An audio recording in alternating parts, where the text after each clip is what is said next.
하늘에 계신 우리 아버지, 아버지의 이름을 거룩하게 하시며 아버지의 나라가 오게 하시며 아버지의 뜻이 하늘에서와 같이 땅에서도 이루어지게 하소서.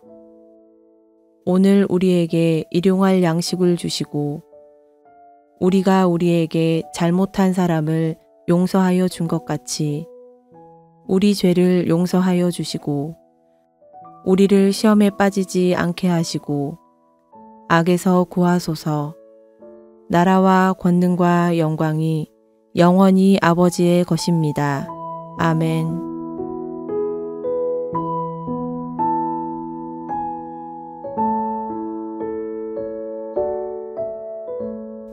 이에 내가 예언할 때에 브나야의 아들 블라디아가 죽기로 내가 엎드려 큰 소리로 부르짖어 이르되 오호라 주 여호와여 이스라엘의 남은 자를 다 멸절하고자 하시나이까 하니라. 여호와의 말씀이 내게 임하여 이르시되 인자야 예루살렘 주민이 내 형제 곧 내 형제와 친척과 온 이스라엘 족속을 향하여 이르기를 너희는 여호와에게서 멀리 떠나라. 이 땅은 우리에게 주어 기업이 되게 하신 것이라 하였나니 그런즉 너는 말하기를 주 여호와의 말씀에 내가 비록 그들을 멀리 이방인 가운데로 쫓아내어 여러 나라에 흩었으나 그들이 도달한 나라들에서 내가 잠깐 그들에게 성소가 되리라 하셨다 하고 너는 또 말하기를 주 여호와의 말씀에 내가 너희를 만민 가운데에서 모으며 너희를 흩은 여러 나라 가운데에서 모아내고 이스라엘 땅을 너희에게 주리라 하셨다 하라. 그들이 그리로 가서 그 가운데의 모든 미운 물건과 모든 가증한 것을 제거하여 버릴지라. 내가 그들에게 한 마음을 주고 그 속에 새 영을 주며 그 몸에서 돌 같은 마음을 제거하고 살처럼 부드러운 마음을 주어 내 율례를 따르며 내 규례를 지켜 행하게 하리니 그들은 내 백성이 되고 나는 그들의 하나님이 되리라. 그러나 미운 것과 가증한 것을 마음으로 따르는 자는 내가 그 행위대로 그 머리에 갚으리라. 나 주 여호와의 말이니라. 그때 그룹들이 날개를 드는데 바퀴도 그 곁에 있고 이스라엘 하나님의 영광도 그 위에 덮였더니 여호와의 영광이 성읍 가운데에서부터 올라가 성읍 동쪽 산에 머무르고 주의 영이 나를 들어 하나님의 영의 환상 중에 데리고 갈대아에 있는 사로잡힌 자 중에 이르시더니 내가 본 환상이 나를 떠나 올라간지라. 내가 사로잡힌 자에게 여호와께서 내게 보이신 모든 일을 말하니라.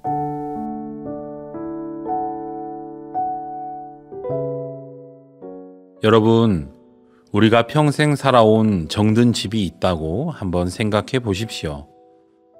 나의 피와 땀이 밴 집, 자녀들이 태어나고 자란 집, 나의 모든 역사가 고스란히 담겨 있는 집입니다.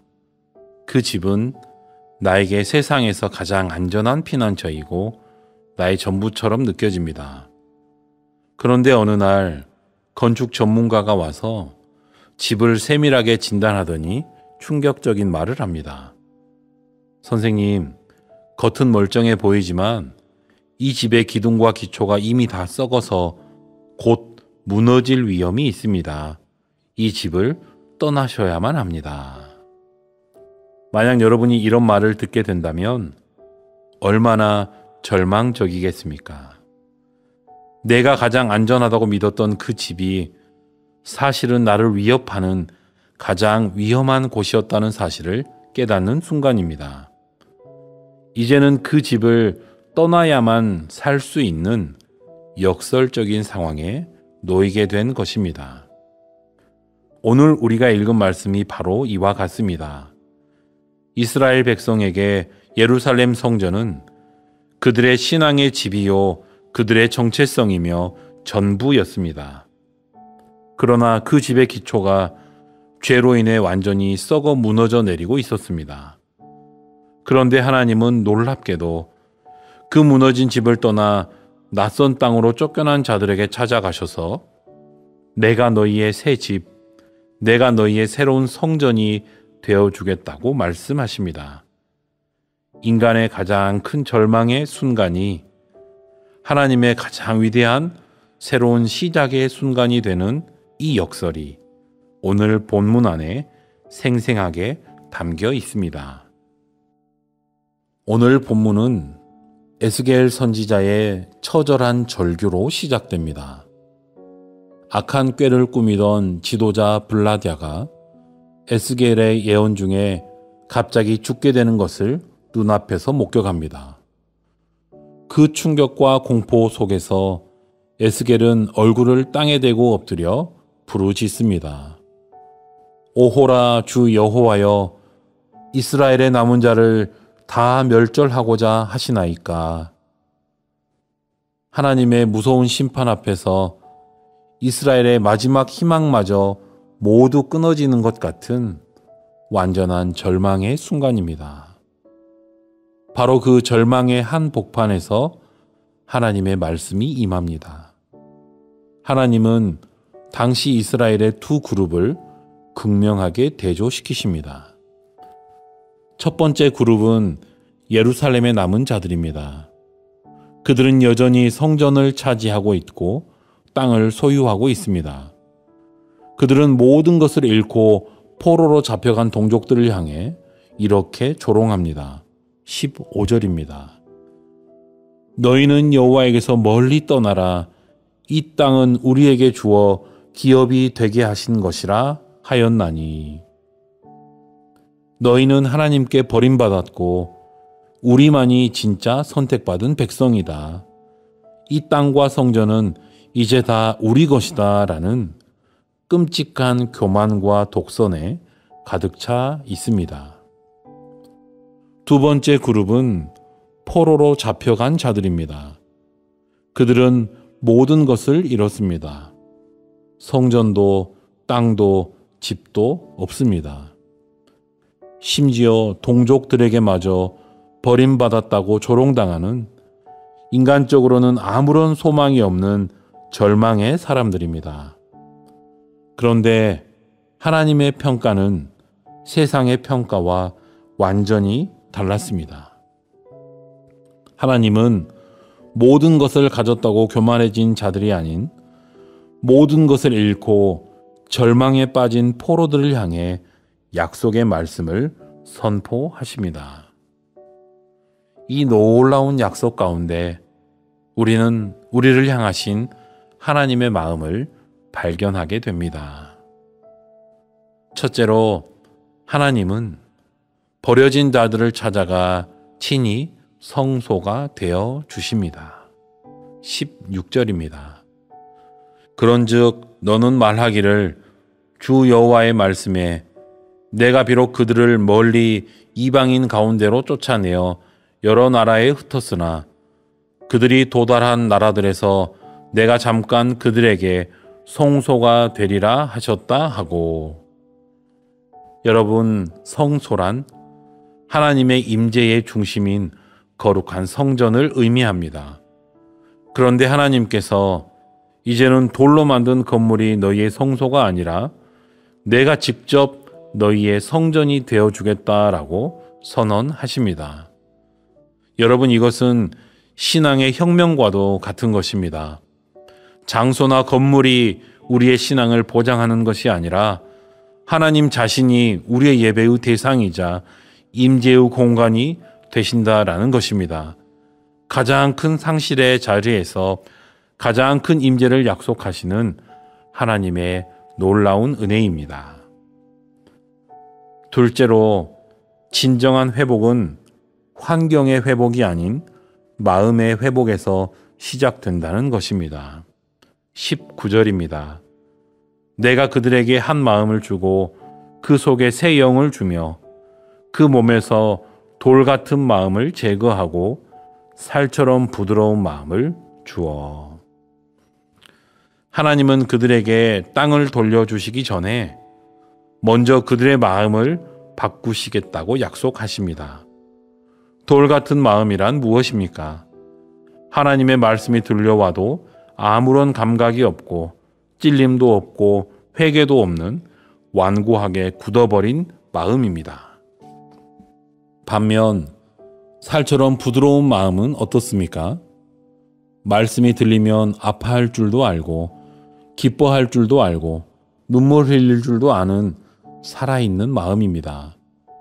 하나님은 우리에게 새로운 마음 이식 수술을 통해 근본적인 변화를 약속하고 계십니다. 셋째, 새 마음을 주시는 목적은 하나님과의 영광스러운 관계를 회복하기 위함입니다. 20절입니다. 내 율례를 따르며 내 규례를 지켜 행하게 하리니 그들은 내 백성이 되고 나는 그들의 하나님이 되리라.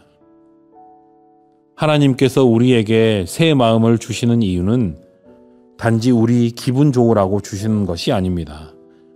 그 부드러운 마음으로 하나님의 말씀을 기쁘게 따르고 지켜 행하도록 하기 위함입니다. 그리고 그 순종을 통해 깨어졌던 하나님과의 언약 관계, 즉 너는 내 백성, 나는 내 하나님이라는 영광스러운 관계를 다시 회복시키기 위함인 것입니다. 여러분, 오늘 말씀에서 한 가지 주목해 보아야 할 내용이 있습니다. 그것은 하나님께서 예루살렘에 있는 금으로 화려하게 장식된 솔로몬 성전을 버리시고 포로로 잡혀간 자들의 초라하고 절망적인 삶의 한복판으로 내가 너희의 성전이 되어주겠다며 친히 옮겨오셨다는 사실입니다. 왜 그러셨을까요? 하나님은 왜 웅장하고 거룩한 건물보다 죄와 절망 속에서 신음하는 사람들을 더 귀하게 여기셨을까요? 하나님은 돌로 만든 집에는 관심이 없으십니다. 하나님은 우리의 살아있는 마음에 관심이 있으십니다. 하나님은 우리가 드리는 예배의 형식이나 우리의 종교적인 경력보다 지금 하나님의 말씀 앞에 있는 부드러운 마음 하나를 더 귀하게 여기신다라는 사실입니다. 그런데 우리는 어떻습니까? 우리는 자꾸만 눈에 보이는 것을 의지합니다. 내가 다니는 교회의 크기, 내가 가진 직분의 무게, 내가 드린 헌금의 액수, 내가 지키는 경건한 모습들을 나의 성전으로, 나의 안전지대로 삼으려고 합니다. 그러나 하나님은 오늘 그 모든 것을 무너뜨리시고 우리에게 말씀하십니다. 그것이 너의 성전이 아니다. 내가 가진 모든 것이 무너지고 깨어진 마음으로 나를 찾을 때 바로 그 자리에서 내가 너의 성전이 되어 주겠다. 이것이 절망 중에 있는 자에게 주시는 하나님의 가장 큰 위로요, 가장 위대한 소망입니다. 그렇다면 오늘 이 말씀은 우리에게 무엇을 말합니까? 오늘 나의 성전은 무엇입니까? 내가 이것만 있으면 안전하다고 굳게 믿고 있는 것은 무엇입니까? 나의 건강인가요? 내 자녀의 성공인가요? 내가 평생 모아놓은 은행의 잔고인가요? 아니면 혹시 나의 의로움과 나의 경건함인가요? 오늘 우리의 마음 상태는 어떻습니까? 돌처럼 굳어 있습니까? 아니면 살처럼 부드럽습니까? 하나님의 말씀이 선포될 때, 이것은 바로 나를 향한 말씀이구나, 가슴에 찔림과 회개가 있습니까? 아니면 그저 오늘 또 좋은 말씀이네, 나와 상관없는 이야기로 무감각하게 흘려보내고 있습니까? 혹시 나의 마음이 너무 단단해져서 하나님의 영광이 나를 떠나고 있음에도 전혀 깨닫지 못하는 영적 불감증에 빠져 있지는 않습니까?